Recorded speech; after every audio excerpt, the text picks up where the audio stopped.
మన జిల్లాకి మత్స్యకారుల అభివృద్ధి కోసం, మత్స్యకారుల సంక్షేమం కోసం ఈ జిల్లాకి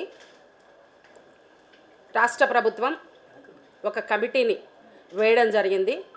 ఆ కమిటీ నిన్న జిల్లాకి రావడం, ఒక పత్రికా సమావేశాన్ని కూడా ఏర్పాటు చేయడం ఈ జిల్లా ప్రజలు, మీడియా సోదరులకి అందరికీ తెలిసిన విషయమే. ఈ కమిటీ యొక్క ముఖ్య ఉద్దేశం, ఇప్పటికిప్పుడు ఈ కమిటీని రాష్ట్ర ప్రభుత్వం నిర్ణయించడానికి గల ముఖ్య కారణం ఈ జిల్లాలో మత్స్యకారుల సమస్యల మీద, మత్స్యకారులకు జరిగినటువంటి అన్యాయం మీద, ఈ కమిటీ నియామకం మీద జిల్లాకి ఈ కమిటీ సభ్యులు రావడం జరిగింది. ఈ కమిటీ సభ్యులు నిన్న మాట్లాడుతూ సమస్యల పరిష్కార దిశగా కాకుండా ఏదో జిల్లాకి వచ్చాం వెళ్ళాం అనిపించుకున్నారే తప్ప తూతూ మంత్రంగా మత్స్యకారుల సమస్యలు ఎక్కడ కూడా పరిష్కార దిశగా వీళ్ళ యొక్క కమిటీ యొక్క తీరు లేదు అని మా వైఎస్ఆర్ కాంగ్రెస్ పార్టీ తరఫున మేము తెలియజేస్తూ ఉన్నాం. ముఖ్యంగా వీళ్ళు జిల్లా ఇన్ఛార్జ్ మంత్రివర్యులు ఫరూక్ గారు, mining minister, excise and mining minister Kollu Ravindrababu గారు, మారిటైమ్ చైర్మన్ సత్య గారు, దామచర్ల సత్య గారు, మోపిదేవి గారు, కొండబాబు గారు, వీళ్ళందరూ కూడా ఈ జిల్లా పర్యటనకి రావడం జరిగింది. వచ్చినప్పుడు వీళ్ళు ఇక్కడ మత్స్యకారులు సమస్య ఏదైతే ఉందో, బోట్లు మాయమైన విషయం మీద, బోట్లు మిస్సింగ్ విషయం మీద మాట్లాడకుండా వాటిని ఎలా మళ్ళీ ఈ రాష్ట్రానికి తీసుకొని రావాలి అన్నటువంటి విషయం మీద కాకుండా తూతూ మంత్రంగా ఈ సమావేశం నిర్వహించి వెళ్ళడం జరిగింది. జగన్మోహన్ రెడ్డి గారి మీద నిందలు వేస్తూ గత ప్రభుత్వం నిర్లక్ష్యం చేసింది మత్స్యకారులకి అని ఈ కమిటీ మాట్లాడడం జరిగింది. దానికి సమాధానంగా గత ప్రభుత్వం మత్స్యకారుల విషయంలో ఎలా నిర్లక్ష్యం వహించిందో మీరు పూర్తి స్థాయిలో వివరణ ఇవ్వలేదనని మేము తెలియజేస్తూ ఉన్నాం.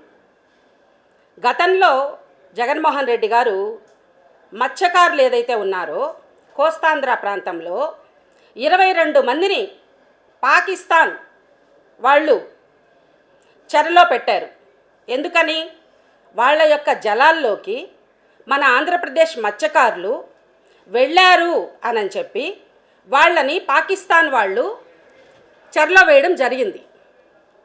అప్పుడు గవర్నమెంట్ ఉన్నది ఏది, తెలుగుదేశం పార్టీ గవర్నమెంట్లోనే మత్స్యకారుల్ని పాకిస్తాన్ వాళ్ళు బందీలని చేశారు.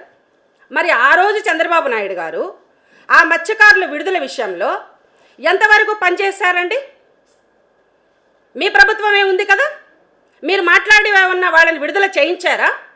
కానీ జగన్మోహన్ రెడ్డి గారు పాదయాత్రలో ప్రతిపక్ష నాయకుడిగా కాకుండా కూడా పాదయాత్ర చేస్తున్నటువంటి టైంలో మత్స్యకారులందరూ కూడా, ఆ కుటుంబాలకు సంబంధించిన 22 కుటుంబాల వాళ్ళు కూడా జగనన్నను కలవడం జరిగింది.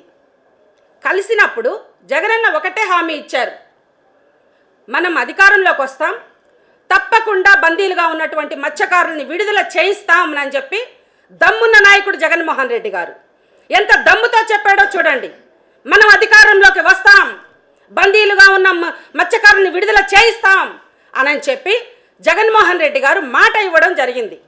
అదే మాట ప్రకారం అధికారంలోకి రాగానే ఆ మత్స్యకారులందరినీ కూడా విడుదల చేయించడం జరిగింది. ఆ విడుదల చేయించే సందర్భంలో కూడా నిన్న మీ కమిటీలో సభ్యులుగా ఉన్నటువంటి మోపిదేవి వెంకటరమణ గారు కూడా ఆ రోజు జగనన్న పక్కనే ఉన్నారు. మా జగనన్న మత్స్యకారులకి జరిగినటువంటి విషయంలో ఢిల్లీలో ఉన్న రాయబార కమిటీలు అయితేనేమి, ఎవరితో పాకిస్తాన్ వాళ్ళతోనైతేనేమి, వీళ్ళన్నిటితో కూడా ప్రభుత్వ దృష్టిలో అధికారులందరితో కూడా వాళ్ళ యొక్క ప్రాబ్లంని సాల్వ్ చేసే విషయంలో ఆ రోజు మోపిదేవి గారికి మత్స్యకారుల తరఫున మెళ్ళలో కండువా వేయడం జరిగింది. అంటే ఒక జాతి బిడ్డల కోసం ఒక నాయకత్వం వహించేందుకు జగనన్న ఆ రోజు మోపిదేవి గారిని ముందు పెట్టుకోవడం జరిగింది. మోపిదేవి గారికి ఇచ్చిన మర్యాద అది. జగనన్న గారు వాళ్ళందరినీ విడుదల చేసిన సమయంలో కూడా మోపిదేవి గారు పక్కనే ఉన్నారు.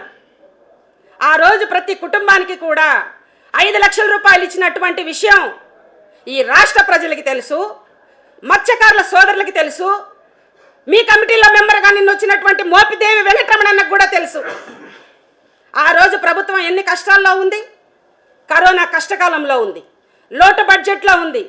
అయినా కూడా దాయాది పాకిస్తాన్ నుంచి ఒక దాయాదుల పాకిస్తాన్ నుంచి మత్స్యకారుని తీసుకొని వచ్చినటువంటి మొనగాడు జగన్మోహన్ రెడ్డి గారు ఈరోజు పక్క రాష్ట్రంలో నుంచి మన జలాల్లోకి చొరబడి మన మీద దాడులు చేసి మన వాళ్ళు వీరోచిత పోరాటం చేసి వాళ్ళ యొక్క బోట్లను పట్టుకొని వస్తే రాష్ట్ర సమస్యనే పరిష్కారం చేయలేనటువంటి నిస్సహాయ స్థితిలో ఈ కూటమి ప్రభుత్వం ఉంది అని చెప్పడానికి వైఎస్ఆర్ కాంగ్రెస్ పార్టీ తరఫున మేము గట్టిగా చెప్పగలం కూడా. ఈ రోజు వచ్చినటువంటి కమిటీ సభ్యులు ఎవరైతే ఉన్నారో మాట్లాడుండొచ్చు. నిన్న ఇన్ఛార్జి మంత్రిగా ఫరూక్ భాయ్ గారు ఆయన మాట్లాడలేదు. మాట్లాడుండొచ్చు దామచర్ల సత్య గారు, ఆయన మార్టైం చైర్మన్గా ఉన్నారు కదా. వాళ్ళ తాతగారు ఈ జిల్లాలో ఇన్ఛార్జి మంత్రిగా పనిచేసినటువంటి కుటుంబం నుంచి వచ్చాడు కదా. వాళ్ళ తాతగారు ఆంజనేయుల గారితో కూడా నేను కలిసి పనిచేస్తున్నాను కాబట్టి దామచర్ల సత్య గారు కూడా మాట్లాడుండొచ్చు. కానీ కొల్లు రవీంద్రబాబు గారే అడ్రస్ చేశారు నిన్న మత్స్యకారుల సంక్షేమం గురించి, సమస్యల గురించి మా కమిటీ ఇక్కడికి రావడం జరిగింది అని. అంటే చంద్రబాబు నాయుడు గారు మీకు కండువా వేసి పంపించారు ఇక్కడికి. మరి కండువా వేసుకున్నప్పుడు జాతి ప్రయోజనాలకి మీరు ఏం చేశారు? జిల్లాకు వచ్చి ఆ రోజు మోపిదేవి గారి మేడ పైన కండువా వేశారు కదా మా జగన్మోహన్ రెడ్డి గారు. మత్స్యకారులకు న్యాయం చేపించారు కదా మోపిదేవి గారిని పక్కన పెట్టుకొని. ఈరోజు మీకు చంద్రబాబు నాయుడు గారు కండువా వేసి పంపించారు కదా. నిన్న మీరు మాట్లాడుతూ ప్రెస్ మీట్లో కొల్లు రవీంద్రబాబు గారు కులాల మధ్య చిచ్చు, గ్రామాల మధ్య చిచ్చు పెడుతుంది వైసీపీ పార్టీ అని చెప్తూ ఉన్నారు. మేమెక్కడ కులాల మధ్య చిచ్చు పెట్టామండి? మీరు కదండి కుల పెద్దగా నిన్న కండువా వేసుకొని మాట్లాడింది. లేకపోతే సత్య గారు, ఫరూక్ గారు మాట్లాడుంటారు కదా. మీరు కదా కుల పెద్దగా కండువా వేసి పంపించింది చంద్రబాబు గారు. ఆయన బాబు గారికి మేము ఒకటే చెప్తున్నాం, మా జగన్మోహన్ రెడ్డి గారు మత్స్యకారులకి అధికారంలో ఉన్నప్పుడు జువ్వలదిన్నె హార్బర్ని తీసుకొని వచ్చింది ఎవరు? 289 కోట్ల రూపాయలతో హార్బర్ని ఏర్పాటు చేసింది ఎవరు? మత్స్యకారులకి ఒక ఆస్తిని కూడబెట్టింది ఎవరు? జగన్మోహన్ రెడ్డి గారు కాదా? మరి అందులో మీరు ఒక 170 మీటర్లు ప్రైవేటీకరణ చేయడానికి మీకు ఏ రైట్ ఉంది? దాన్ని కూడా ప్రైవేటీకరణకి కూడా ఎవరిని కండువా వేసి పంపించారు ఇక్కడికి? జాతి బిడ్డకి కండువా వేసినప్పుడు జాతి ప్రయోజనాలకి పనిచేయాలి తప్ప ఉన్నది ఎత్తి ప్రైవేటీకరణ చేసేదానికి మీకు కండువా వేసి పంపిస్తారా జిల్లాకి? జగన్మోహన్ రెడ్డి గారు 900 మీటర్లు ఇచ్చారు, మేము దాంట్లో 170 మీటర్లు ప్రైవేటీకరణ చేస్తామని మాట్లాడతారా? మత్స్యకారులకు ఇచ్చినటువంటి ప్రాపర్టీని మీరు ప్రైవేటీకరణ చేయడానికి వచ్చారా ఈ జిల్లాకి? మీరు ఏం చేశారో చెప్పండి. అంతేగాని జగన్మోహన్ రెడ్డి గారు మత్స్యకారుల కోసమే 289 కోట్ల రూపాయలతో ఒక ఫిషింగ్ హార్బర్ని ఏర్పాటు చేశారు. ఎందుకు హార్బర్ని ఏర్పాటు చేశారు? మత్స్యకారులు వలసకు వెళ్ళి వాళ్ళ యొక్క వృత్తిని కొనసాగించుకునే టైంలో పాకిస్తాన్ చెరలో పడ్డారు, అనేక మందికి ప్రాణాలు పోతూ ఉన్నాయి, అనేక మంది కుటుంబాలు బాధలు పడుతూ ఉన్నారు అని చెప్పి ఆయన జువ్వలదిన్నె ఫిషింగ్ హార్బర్ని ఏర్పాటు చేయడం జరిగింది. అంటే మత్స్యకారులు బాధ ఎన్నో సంవత్సరాలుగా ఏంటి, మనకి మత్స్య సంపద ఉంది కానీ సోర్స్ లేక వలసలు పోతున్నాం, సోర్స్ లేక బాధలు పడుతున్నాం అని మత్స్యకారుల యొక్క కుటుంబాల ఆవేదన తీరుస్తూ జువ్వలదిన్నె ఫిషింగ్ హార్బర్ని ఏర్పాటు చేయడం జరిగింది. ఆ ఫిషింగ్ హార్బర్లో కొంత భాగాన్ని మీరు ప్రైవేటీకరణ చేస్తే ఏంటి మీ ఉద్దేశం? బోట్లని తీసుకొని వచ్చిన విషయంలో మన మత్స్యకారు బిడ్డలు పక్క రాష్ట్రం వాళ్ళు మన జలాల్లోకి చొరబడి మన యొక్క మత్స్య సంపదని దోచుకునే సందర్భంలో మన వాళ్ళతో ఫైట్ చేసి ఎంత ఫైట్ చేసి ఉంటారండి, ప్రాణాలకి తెగించి ఉంటారు. వాళ్ళ యొక్క భార్యల పుస్తలు తెగిపోయి ఉంటే ఆ సందర్భంలో ఎవరు సమాధానం చెప్తారు? ఎన్ని కుటుంబాలు బాధపడి ఉండేవి? అవన్నీ మీకు కనిపించట్లేదా? అవన్నీ మీరు ఆలోచించట్లేదా? మన బిడ్డలు ఎంత ఫైట్ చేసి ఉంటారు, ఎంత వీరోచితంగా పోరాడి వాళ్ళ యొక్క బోటుని మనం తీసుకొని వచ్చాము అని అంటే మీకు అసలు రోమాలు నిక్కపరుచుకోవడం లేదా? మన బిడ్డల యొక్క తెగింపు కనబడటం లేదా మీకు?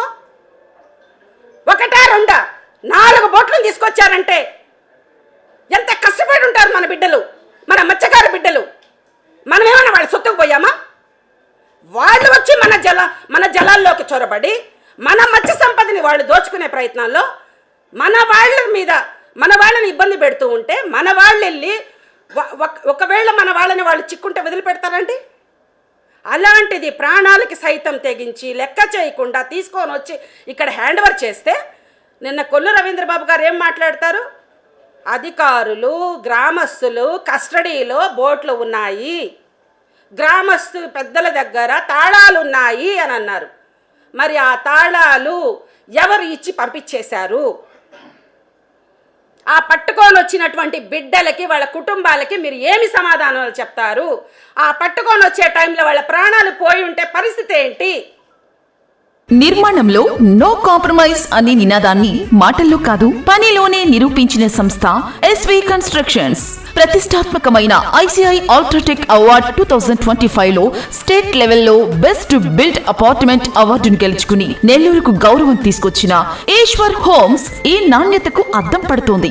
అత్యాధునిక నిర్మాణ ప్రమాణాలు, ఆధునిక టెక్నాలజీ, విశ్వసనీయమైన పనితీరుతో రూపొందిన ఈ ప్రాజెక్ట్ నాణ్యతకు కొత్త నిర్వచనాన్ని ఇచ్చింది. ఈ విశిష్ట విజయానికి దారితీసిన మిస్టర్ అనిల్ కుమార్ రెడ్డి గారికి హృదయపూర్వక అభినందనలు. రాష్ట్ర స్థాయిలో నెల్లూరుకు ప్రతిష్ట తీసుకొచ్చిన ఈశ్వర్ హోమ్స్ కు అభినందనలు మరియు శుభాకాంక్షలు.